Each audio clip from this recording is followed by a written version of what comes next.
Students, आज हम amine पढ़ेंगे और एमीन जो होते हैं वो अमोनिया के डेरिवेटिव्स होते हैं। तो एमीन क्या होते हैं? अमोनिया के डेरिवेटिव्स। एमीन अमोनिया के डेरिवेटिव्स होते हैं। और अमोनिया में से ये जो अमोनिया है ना, अमोनिया में 3 हाइड्रोजन है, 1, 2 और 3। तो अमोनिया के डेरिवेटिव कौन होते हैं? एमीन। ध्यान से सुनिए, अमोनिया के डेरिवेटिव्स एमीन होते हैं। तो एमीन में जो एमीन कैसे बनते हैं? जब नाइट्रोजन का जो हाइड्रोजन है या तो वो एल्किल ग्रुप से प्रतिस्थापित हो जाए या एराइल ग्रुप से प्रतिस्थापित हो जाए। फिर से सुन लीजिए, जो एमीन होते हैं वो अमोनिया के डेरिवेटिव्स होते हैं। मतलब अमोनिया में जो हाइड्रोजन होता है वो हाइड्रोजन या तो एल्किल ग्रुप से प्रतिस्थापित हो जाए या एराइल ग्रुप से प्रतिस्थापित हो जाए, तो जो बनता है वो एमीन होता है। अब देखिए, हमने यहाँ अमोनिया था, अमोनिया में हमने एक हाइड्रोजन को प्रतिस्थापित कर दिया एल्किल ग्रुप से, आर लगा दिया, और यहाँ पर क्या है? ये NH और ये H। तो ये हमारा क्या बन गया? एमीन। ये क्या बन गई? एमीन। अब हमने दूसरी बार क्या किया? ये अमोनिया था और अमोनिया के 2 हाइड्रोजन को एल्किल ग्रुप से प्रतिस्थापित कर दिया, तो ये भी क्या बनी? हमारी एमीन। अब तीसरी बार हमने तीनों हाइड्रोजन को एल्किल ग्रुप से प्रतिस्थापित कर दिया, तो तीनों हाइड्रोजन की जगह किसने ले लिया? आर। और इसको हम और कैसे लिख सकते हैं? या करके। ये कैसा दिख रहा हमको? ये हमें दिख रहा है, ये देखिए आर, ये क्या है? NH2। तो ये हमें क्या दिख रहा है? NH2R। ये क्या दिख रहा हमें? इस तरीके से, इसको इस तरीके से भी लिख सकते हैं, ये 2R और ये हमारा H। ये कैसा दिख रहा है हमें? ये तीनों तरफ से हमारा R, R और R, या करके इसको हम इस तरीके से भी लिख सकते हैं। तो हमने बोला कि अमोनिया के डेरिवेटिव्स एमीन होते हैं। तो अमोनिया का हाइड्रोजन या तो एल्किल ग्रुप से प्रतिस्थापित हो सकता है या एराइल ग्रुप से प्रतिस्थापित हो सकता है। जब अमोनिया एल्किल ग्रुप से प्रतिस्थापित होती है तो ये एमीन बनते हैं, लेकिन इन एमीन को हम कहते हैं एल्किल एमीन। ये हमारे क्या है? तीनों एल्किल एमीन है, ये तीनों एल्किल एमीन है। अब थोड़ा सा वर्गीकरण सुन लो। जब नाइट्रोजन एक एल्किल ग्रुप से जुड़ा होगा तो हम इसको बोलेंगे 1 डिग्री एमीन। ये क्या है हमारी? 1 डिग्री एमीन। जब nitrogen 2 R group alkyl group से जुड़ा होगा तो ये होगी 2 डिग्री एमीन। और जब नाइट्रोजन 3 एल्किल ग्रुप से जुड़ा होगा तो ये होगी 3 डिग्री एमीन। तो मैंने आपको शुरू में ही बोला था कि अमोनिया के हाइड्रोजन को या तो हम एल्किल ग्रुप से प्रतिस्थापित कर सकते हैं या एराइल ग्रुप से। जब हम एल्किल ग्रुप से प्रतिस्थापित करेंगे तो एल्किल एमीन बनेगी। अब हम एराइल ग्रुप से प्रतिस्थापित कर रहे हैं, किससे प्रतिस्थापित? एराइल ग्रुप से। तो कौन सी एमीन बनेगी? Aryl amine. तो सबसे पहले एक हाइड्रोजन को हटाएंगे और एक हाइड्रोजन की जगह कौन ले लेगा? एराइल। तो अब हमने क्या किया? ये वाला हाइड्रोजन हटा देते हैं, इस तरफ वाला ये। तो ये हो गया AR और ये N, और ये दोनों हाइड्रोजनों को साथ में लिख दिया हमने। ठीक है। अब हमने क्या किया? 2 हाइड्रोजन हटा दिए, किसके द्वारा प्रतिस्थापित कर दिए? एराइल ग्रुप के द्वारा। तो यहाँ क्या बचेगा? NH। NH और NH से क्या जुड़े होंगे हमारे? 2 एराइल ग्रुप। ये जोड़ दिए हमने 2 एराइल ग्रुप। अब हमने तीनों हाइड्रोजन को एराइल ग्रुप से प्रतिस्थापित कर दिया, तो सिर्फ क्या बचा? नाइट्रोजन। और तीनों वैलेंसी नाइट्रोजन की किससे जुड़ गई? एराइल ग्रुप से।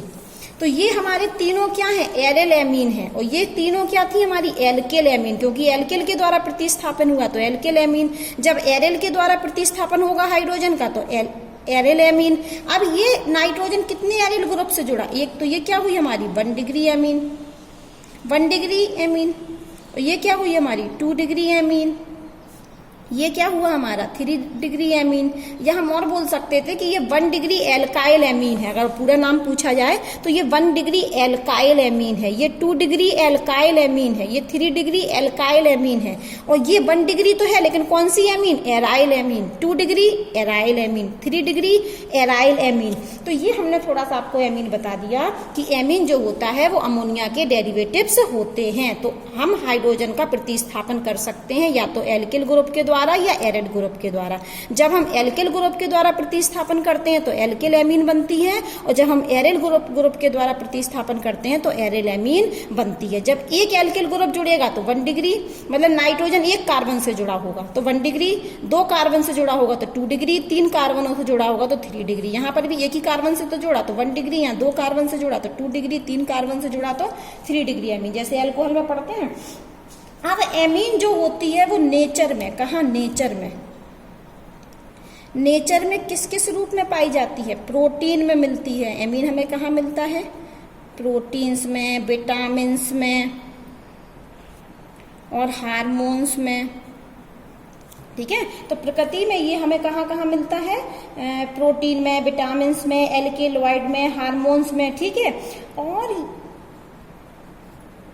एमीन का एक संश्लेषित यौगिक है नेवोकेन, जिसको बोलते हैं नेवोकेन। ये क्या होता है? दंत चिकित्सा में निषेचक के रूप में यूज होता है। ये देखिए लिखा है नेवोकेन का उपयोग दंत चिकित्सा में निषेचक के रूप में किया जाता है, सुन्न करने में, ठीक है। और इसकी और भी, ये तो एक यौगिक ये बनता है एमीन से, एक संश्लेषित यौगिक क्या है? नेवोकेन। और क्या बनते हैं एमीन से? डाईएजोनियम लवण। और जो डाईएजोनियम लवण होता है, इन डाईएजोनियम लवण से बहुत सारे हमारे रंजक बनते हैं और बहुत सारे एरोमेटिक यौगिक बनते हैं। तो डाईएजोनियम जो साल्ट होता है उससे हमारे रंजक और बहुत सारे एरोमेटिक यौगिक बनते हैं। तो अब हम आ गए, एमीन हमने पढ़ लिया कि एमीन क्या होता है। एमीन अमोनिया के डेरिवेटिव्स होते हैं, ठीक है। एल्किल ग्रुप के द्वारा प्रतिस्थापन हो सकता है या एरिल ग्रुप के द्वारा। देखो ये C6H5 का मतलब एरिल है और CH3 का मतलब क्या है? R। अब हम आते हैं एमीन की संरचना पर। क्या आते हैं? ये यहाँ पर कहाँ यूज होता है? डेंटिस्ट यूज करते हैं इसको, ठीक है। अब हम आते हैं एमीन की संरचना पर। Structure of amine. तो आप जानते हो, ये देख लीजिए, ये नाइट्रोजन है। नाइट्रोजन के पास होते हैं 5 इलेक्ट्रॉन। तो एक इलेक्ट्रॉन ने तो हाइड्रोजन से बंध बना लिया, एक इलेक्ट्रॉन ने यहाँ हाइड्रोजन से बंध बना लिया, तो एक लोन पेयर बचता है। और संकरण देखें तो 1 सिग्मा, 2 सिग्मा, 3 सिग्मा और लोन पेयर भी काउंट करते हैं हम संकरण में। तो 1 सिग्मा, 2 सिग्मा, 3 सिग्मा और संकरण भी। तो हमारे यहाँ पर 4 निकल के आ रहा है। क्या निकल के आ रहा है? 4। कैसे निकल? संकरण निकालने के लिए हम क्या करते हैं? बॉन्ड पेयर और लोन पेयर को काउंट कर लेते हैं। तो बॉन्ड पेयर कितने? 1, 2, 3। लोन पेयर कितना है? 1। तो टोटल कितना हुआ? 4। और 4 का मतलब होता है sp3 संकरण। और जब sp3 संकरण है तो आकृति कैसी होनी चाहिए? टेट्राहीड्रल होना चाहिए। लेकिन आप जानते हो कि जब लोन पेयर उपस्थित होता है तो BSPR थ्योरी के अनुसार आकृति डिस्टर्ब हो जाती है और कोण भी क्या हो जाता है? डिस्टर्ब। तो अमोनिया में 3 सिग्मा बॉन्ड बनते हैं हाइड्रोजन के द्वारा, मतलब अमोनिया के 3 ऑर्बिटल तो सिग्मा बॉन्ड बनाते हैं और एक लोन पेयर रहता है। तो इस लोन पेयर की वजह से इसकी आकृति टेट्राहीड्रल ना होकर इसकी आकृति होती है पिरामिडियल। कैसी आकृति होती है? पिरामिडियल। होनी तो चाहिए टेट्राहीड्रल, लेकिन लोन पेयर के कारण ये पिरामिडियल होती है। और कोण होना चाहिए था 109। होना कितना चाहिए था? 109 28 मिनट, लेकिन कितना हो जाता है? 108। ये होता नहीं है, ये होना चाहिए था। sp3 संकरण में ये वो आइडेंटिकल मतलब स्ट्रक्चर वो है, ये होना चाहिए। sp3 संकरण में टेट्राहीड्रल आकृति होती है और 109 और 28 मिनट कोण होता है। लेकिन जब लोन पेयर उपस्थित होता है तो ये आकृति और कोण बदल जाते हैं। तो अमोनिया की आकृति पिरामिडियल होती है और कोण कितना होता है? 108 डिग्री होता है। देखो इस तरीके से उन्होंने बनाया है। ये लोन पेयर है। असहभाजित मतलब इसने बंध बनाने में भाग नहीं लिया। ऐसा युगल है, 2 इलेक्ट्रॉन है यहाँ पर। युग्म मतलब युगल मतलब 2 इलेक्ट्रॉन। और कैसे इलेक्ट्रॉन है ये? जो असहभाजित, इन्होंने भाग नहीं लिया। और ये देखिए 3 तरीके से ये जुड़ा हुआ है हमारा। तो ये हाइड्रोजन नहीं लिखना था, यहाँ पर R ग्रुप ले लेते हैं हम, क्योंकि ये तो अमोनिया का थोड़ी ना बना रहे हैं, हम किसका पढ़ रहे हैं? एमीन का। तो यहाँ हाइड्रोजन नहीं होगा, ये क्या होगा? Alkyl group. तभी तो ये CH3 जोड़ा है। तो फिर से सुन लीजिए, ये तो मैंने NH3 का बता दिया था। तो NH3 नहीं देखना है हमको, देखना है मान के चलो हमने दोनों 3 डिग्री एमीन ले ली। क्या ले ली? 3 डिग्री एमीन। तो यहाँ पर तीनों जगह क्या जोड़ दिया? R। या तो हम कम से कम एक जगह R तो जोड़ना ही पड़ता हमें, तो हमने तीनों जगह R ले लिया। या फिर हम ऐसा ले सकते थे एमीन के लिए कि 2 जगह हाइड्रोजन लेकिन 1 जगह R। तो यहाँ हमने तीनों R कर दिए, 3 डिग्री एमीन ले ली। ठीक है। तो कोई सी भी अमीन लें, स्ट्रक्चर यही होगा, चाहे 1 डिग्री अमीन लें, चाहे 2 डिग्री अमीन लें, चाहे 3 डिग्री अमीन लें। तो इनका स्ट्रक्चर क्या होता है, अमीन का स्ट्रक्चर पिरामिडियल और कोण 108 डिग्री होता है। वर्गीकरण हम आपको पहले ही पढ़ा चुके हैं, 1 degree amine, 2 degree amine, 3 degree amine. कैसे, जब नाइट्रोजन क्या हो, एक कार्बन से जुड़ा, एक आर जुड़ा 1 डिग्री, 2 आर जुड़े 2 कार्बन 2 डिग्री अमीन, 1 2 3 आर जुड़ गए 3 डिग्री अमीन। ठीक है, चाहे एरल ग्रुप हो चाहे एल्किल ग्रुप हो। अब हम आते हैं नाम पद्धति पर। क्या आते हैं, नाम पद्धति पर। नोमेनक्लेचर देखते हैं हम। तो सबसे पहले हम नोमेनक्लेचर देख रहे हैं 1 डिग्री के केस में। किसका, 1 डिग्री अमीन में देख रहे हैं। थोड़ा अंतर होता है, 2 डिग्री अमीन में थोड़ा अंतर होता है, 3 डिग्री में भी अलग नियम होते हैं, 1 डिग्री में अलग होते हैं। तो हम किसका देख रहे हैं, 1 डिग्री अमीन के केस में। 1 डिग्री अमीन नामकरण तो देख रहे हैं, किसके लिए, 1 डिग्री अमीन के लिए। देखते हैं तो क्या होता है, यहाँ पर 2 प्रकार के नाम होते हैं। कॉमन नेम हर जगह होते हैं, सामान्य नेम और आयुपेक नेम। ठीक है, तो अब हम बताएं आपको कि 1 डिग्री अमीन में सिर्फ क्या होता है, एक एल्किल ग्रुप जुड़ा होता है, ये जोड़ दिया, 2 हाइड्रोजन रहते हैं, ये 1 डिग्री अमीन है। तो यदि इस 1 डिग्री अमीन का कॉमन नेम कोई पूछेगा तो हम क्या करें, सिर्फ लिख दें उसका एल्काइल, ये कॉमन नेम बता रहे हैं, ये सी लिख देते हैं यहाँ पर, CN, एल्काइल अमीन। और आयुपेक नेम पूछेगा तो हम एल्काइल नहीं लगाएंगे, तो हम आयुपेक के लिए क्या करेंगे, ये सूत्र है, तो लिखेंगे एल्केन एमीन, और ई हट जाता है एल्केन का, ई नहीं लगाना है। तो यदि ये 1 डिग्री अमीन है और कॉमन नेम के लिए सूत्र क्या है, एल्काइल एमीन, और आयुपेक के लिए आयन का मतलब है आयुपेक, तो आयुपेक के लिए क्या करना है, एल्केन एमीन। अब हम एक उदाहरण ले लेते हैं, CH3NH2। अब हमको इसका लिखना है कॉमन नेम। तो कॉमन नेम में क्या वो सूत्र है, ये सूत्र है कि एल्काइल एमीन कर दें। आयुपेक नेम में क्या है, एल्केन एमीन कर दें। तो यदि हमें इसका कॉमन नेम लिखना है, यदि हमें इसका CN लिखना है, तो एल्काइल एमीन करें। कौन सा एल्काइल है, ये तो मिथाइल, तो इसका नाम क्या बन जाएगा, मिथाइल एमीन। इसी कंपाउंड का यदि हम IN कहेंगे तो हमें एल्काइल नहीं करना है, क्या करना है, एल्केन। तो ये कौन सी एल्केन है, ये कार्बन, तो मेथेन, तो क्या बनेगा इसका, मेथेन, ई नहीं लगाना है, एमीन। तो इस कंपाउंड का कॉमन नेम मिथाइल एमीन होगा और आयुपेक नेम मेथेन एमीन होगा, ये सूत्र है। अब हम दूसरा एग्जाम्पल ले लीजिए, पहला एग्जाम्पल था, अब हमने ले लिया C2H5NH2। हमने कहा इसका कॉमन नेम बताइए और कौन सा नेम बताइए, आयुपेक नेम। तो कॉमन नेम का सूत्र क्या है, एल्काइल एमीन। ये कौन सी एल्काइल है, इथाइल, तो इसका नाम क्या बनेगा, इथाइल एमीन। और एल्केन में 2 कार्बन है तो ईथ लगेगा, तो क्या बनेगा आयुपेक नेम, एथेन एमीन। तो इस तरीके से हम क्या लिखते हैं, 1 डिग्री के केस में करते हैं ये काम। चलो अभी हमने ये एल्काइल एमीन ली थी, अब हम एक ले लेते हैं कौन सी एमीन, एराइल एमीन। ये देखिए C6H5NH2, ये भी 1 डिग्री एमीन है, लेकिन ये कैसी वाली एमीन है, एराइल एमीन। इसका कॉमन नेम जो होता है वो एनिलीन है। कॉमन नेम क्या है, एनिलीन। बेंजीन रिंग से जब NH2 ग्रुप जुड़ा हो तो एनिलीन। और इसका दूसरा नाम भी है बेंजीन एमीन। क्या बोलते हैं इसको, बेंजीन एमीन। और जबकि आयुपेक नेम क्या है इसका, एनिलीन को ही जो इसका सामान्य नाम था आयुपेक ने, वही इसको स्वीकार लिया, तो आयुपेक नेम भी क्या हुआ, एनिलीन। तो 1 डिग्री के केस में ये 2 सूत्र थे, एल्काइल एमीन कर दें कॉमन नेम में और आयुपेक नेम लिखने के लिए एल्केल एमीन कर दें। अब हम पढ़ रहे हैं नोमेनक्लेचर, नाम पद्धति फॉर 2 डिग्री एमीन। किसके लिए, 2 डिग्री एमीन के लिए। तो 2 डिग्री एमीन में आप सबसे पहले तो 2 प्रकार की होती है 2 डिग्री एमीन। कैसे 2 प्रकार की, हमने 2 डिग्री एमीन में क्या कहा था कि अमोनिया से 2 हाइड्रोजन को हटा दें, एक तो रहेगा, 2 हाइड्रोजन को हटा दें और एल्किल ग्रुप जोड़ दें, जोड़ दिया हमने। अब हमने एक और बनाई कि यहाँ पर 2 हाइड्रोजन हटा के एक जगह R' जोड़ दिया और एक जगह R जोड़ दिया। मतलब इसका उदाहरण सुन लीजिए कि हमने यहाँ पर तो एल्किल CH3 ले लिया और यहाँ पर दूसरा एल्किल C2, यहाँ पर भी CH3 ले लिया, यहाँ पर भी क्या ले लिया, CH3, दोनों जगह CH3 ले लिया। ठीक है, RR लिखा ना, इसलिए CH3। यहाँ क्या लिखा है, R और R'। तो एक बार तो हमने जब हाइड्रोजन का प्रतिस्थापन किया तो CH3 से कर दिया, मिथाइल से कर दिया, और दोबारा जो हमने हाइड्रोजन का प्रतिस्थापन कर दिया वो इथाइल से कर दिया। तो यहाँ पर 2 डिग्री एमीन 2 प्रकार की हो गई, 2 प्रकार की। कैसे? इसको हम बोलते हैं सिंपल एमीन। ये कौन सी एमीन है? Simple amine. क्यों? क्योंकि इसमें दोनों R ग्रुप समान है, देखो CH3 CH3। और इस एमीन को हम कहते हैं मिक्स्ड एमीन, मिश्रित एमीन, क्योंकि यहाँ एल्काइल ग्रुप है, यहाँ इथाइल ग्रुप है। तो जो 2 डिग्री एमीन होती है वो खुद 2 प्रकार की होती है, सिंपल एमीन और मिक्स एमीन। सिंपल एमीन में दोनों एल्किल ग्रुप समान होंगे, चाहे CH3 CH3 हो, चाहे C2H5 हो, तो यहाँ भी C2H5, मतलब दोनों एल्किल ग्रुप समान होंगे तो सिंपल एमीन।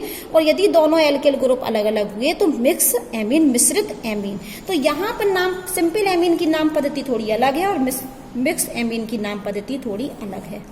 तो सिंपल एमीन में यदि हमें कॉमन नेम लिखना है, तब इसी का उदाहरण के बता देते हैं, ये एग्जाम्पल है सिंपल एमीन का। तो हम क्या करेंगे, लिखेंगे कॉमन नेम, सूत्र बता देते हैं पहले। तो सिंपल एमीन का कॉमन नेम का सूत्र हम क्या लगाते हैं? N, क्योंकि ये एल्किल ग्रुप किससे जुड़े हैं? N से। और ऑर्गेनिक कंपाउंड वैसे क्या रहता है? मोस्टली कार्बन ही तो रहता है, तो हम कार्बन नहीं लिखते हैं। जब स्पेशल N से जुड़ा है तो हम N लगा देते हैं कि N, 2 मिथाइल ग्रुप N से जुड़े हैं तो N, और फिर 2 हैं तो डाई, और क्या लिखे हम? Alkyl amine. तो ये तो है कॉमन नेम लिखने का सूत्र।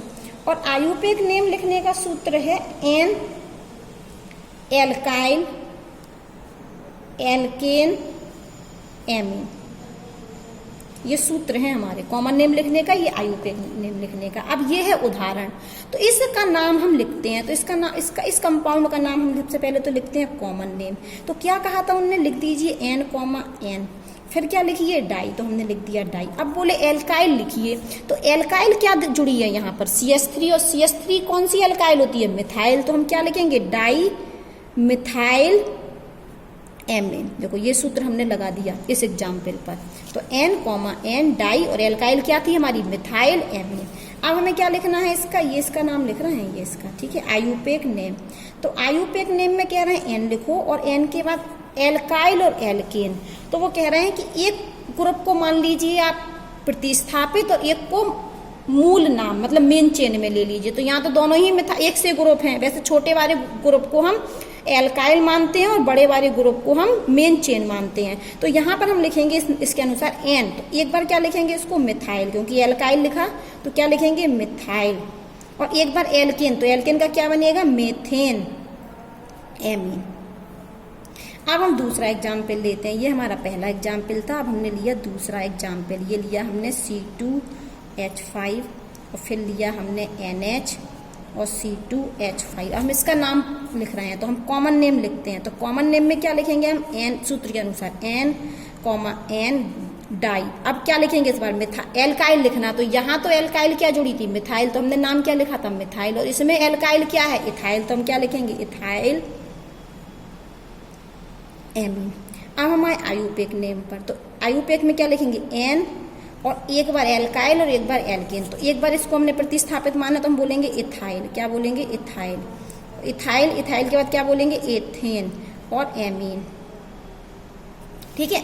अब हम आते हैं मिक्स एमीन में। तो मिक्स एमीन का जो सूत्र है कॉमन, तो वो है N एल्काइल और N एल्काइल एमीन। अब आप देख रहे होगे कि यहाँ तो उनने दोनों को NN करके डाई एल्काइल कर दिया था, क्योंकि दोनों एल्काइल ग्रुप क्या थे? समान, इसलिए संग में लिख दिया। लेकिन यहाँ पर एल्काइल ग्रुप है अलग अलग, तो उन्होंने 2 बार लिखा, N एल्काइल फिर N एल्काइल और एमीन।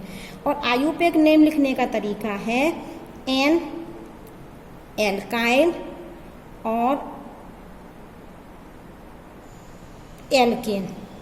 आयुपेक में क्या करेंगे? एल्केन और एमीन। अब हम इसका लिखते हैं। ये पहला एग्जाम्पल था हमारा जो CH3 NH और C2H5। इस कंपाउंड का हम कॉमन नेम लिख रहे हैं। तो क्या लिखेंगे? N एल्काइल और N एल्काइल। तो सबसे पहले इस ग्रुप का नाम क्या है? मिथाइल, और इसका नाम क्या है? इथाइल।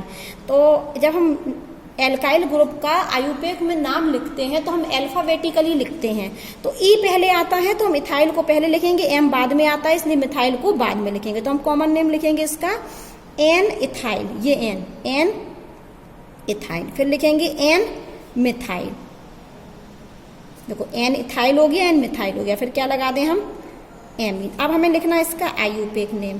तो आईयूपेक नेम में हम क्या करेंगे, एक तो हमें एल्काइल लेना और एक एल्केन लेना। तो क्वेश्चन बनता है कि किसको एल्काइल ले लें, किसको एल्केन ले लें। तो जो छोटा ग्रुप होगा, या नियम लिख लेना, जो छोटा ग्रुप होगा उसको हम एल्काइल मानेंगे, मतलब प्रतिस्थापित के रूप में लेंगे, और जो बड़ा ग्रुप होगा उसको हम मूल नाम, तो मेन चेन में लेंगे, तो उसके लिए लेंगे हम एल्केन। तो छोटे ग्रुप को मानेंगे हम, इसको मानेंगे एल्काइल, इसको क्या मानेंगे, एल्काइल। तो इसको लिखेंगे सबसे पहले हम एन मिथाइल, और बड़ा 2 कार्बन है तो इसको मानेंगे हम एल्केन। तो इसके लिए एल्केन के लिए क्या लगेगा, इथेन, तो इथेन एमीन। ठीक है, इस तरीके से होगा। अब हम आते हैं 3 डिग्री के लिए, नाम पद्धति 3 डिग्री एमीन के लिए। तो 3 डिग्री एमीन के लिए जल्दी से देख लीजिए, हम यहाँ पर जल्दी से सूत्र लिख देते हैं, कॉमन नेम। तो n, n, n, देखो 2 डिग्री में 2 बार n था और 3 डिग्री में 3 बार, और फिर लिखेंगे हम ट्राई एल्काइल एमीन। और यहाँ पर आएगा आईयूपेक नेम n, चलो एग्जाम्पल से ही बता देते हैं, हम एक एग्जाम्पल ले लेते हैं। ये ले लिया हमने 3 डिग्री एमीन, ये ले ली हमने 3 डिग्री एमीन, n से तीनों एल्केल ग्रुप जुड़े हैं। तो इसका कॉमन नेम कैसे लिखेंगे हम, देखो ये सूत्र लिखा है n, n, n, और फिर लिखेंगे हम ट्राई, और एल्काइल का नाम क्या है यहाँ पर, मिथाइल। तो कौन सा ग्रुप जुड़ा, मिथाइल, तो मिथाइल एमीन। और आईयूपेक नेम लिखने के लिए हम करेंगे 2 ग्रुप को प्रतिस्थापित के रूप में लेंगे और एक को मेन चेन में, 2 ग्रुप को प्रतिस्थापित के रूप में और एक को मेन चेन में। तो हम यहाँ लिखेंगे n, n di methyl, n, n di methyl, ये हो गया। अब एक कार्बन वाला बचा तो हम इसको लेंगे एल्केन के रूप में, तो मेथेन एमीन। ठीक है, मेथेन एमीन। अब यहाँ देख लिए कुछ एग्जाम्पल लिखे हैं हमारे, ये नाइट्रोजन से एक ग्रुप C2H5 जोड़ा, एक C2H5 जोड़ा और ये प्रोपाइल जोड़ा। तो हमें इसका नामकरण करना है, तो हम ये 2 कार्बन वाला ग्रुप है, ये 2 कार्बन वाला है, ये 3 कार्बन वाला। तो इन दोनों को तो लेंगे हम प्रतिस्थापित के रूप में, किसके रूप में, प्रतिस्थापित के रूप में। तो हम लिखेंगे n, n डाई इथाइल, क्या हो गया, n, n डाई इथाइल। और इस ग्रुप को लेंगे हम मेन चेन में, तो क्या लिखेंगे, n propyl amine, common name में n, n, ये तीनों सब्स्टिट्यूट हैं। तो ठीक है, तो n, डाई इथाइल और n प्रोपाइल। देखो बेटा यहाँ पर जो आपके थे वो तीनों एल्काइल ग्रुप समान थे, तो हमने 3 बार n साथ में लिख के ट्राई लिख दिया। लेकिन आप यहाँ देख रहे होंगे कि ये ग्रुप तो समान है लेकिन ये ग्रुप असमान है, मिश्रित 3 डिग्री एमीन हुई ये भी। ठीक है, तो यहाँ पर हम 2 बार लिखेंगे n, n डाई इथाइल और एक बार क्या लिखेंगे, n प्रोपाइल एमीन। जब हम आईयूपेक नाम लिखेंगे तो हम इसको तो ले लेंगे सब्स्टिट्यूट में, इसको और इसको सब्स्टिट्यूशन में, और इसको लेंगे मेन चेन में। तो हम लिखेंगे आईयूपेक नेम में n, n डाई इथाइल और इसको क्या बोलेंगे, प्रोपेन, क्या बोलेंगे, प्रोपेन एमीन। ठीक है, ये थोड़ा सा एग्जाम्पल देख लीजिए एरोमेटिक वाले। ये क्या दिख रही है हमें, ये हमने क्या कहा था, बेंजीन रिंग से NH2 जुड़ा हो तो एनिलीन होती है, और ये ऑर्थो कंडीशन, ये पैरा पोजीशन, ये ऑर्थो पोजीशन, ये मेटा, ये पैरा। तो ये कौन सी एनिलीन हो गई, ब्रोमो एनिलीन। कौन सी कंडीशन पर जोड़ दिया हमने, पैरा पर, तो para bromo aniline. Common name क्या होगा, पैरा ब्रोमो एनिलीन। और आईयूपेक में पैरा मेटा ऑर्थो नहीं लगता है, नंबरिंग होती है, तो 1, 2, 3, 4। तो ये एनिलीन तो है लेकिन 4 पर क्या जुड़ा है, 4 ब्रोमो एनिलीन। अब इसको देख लीजिए,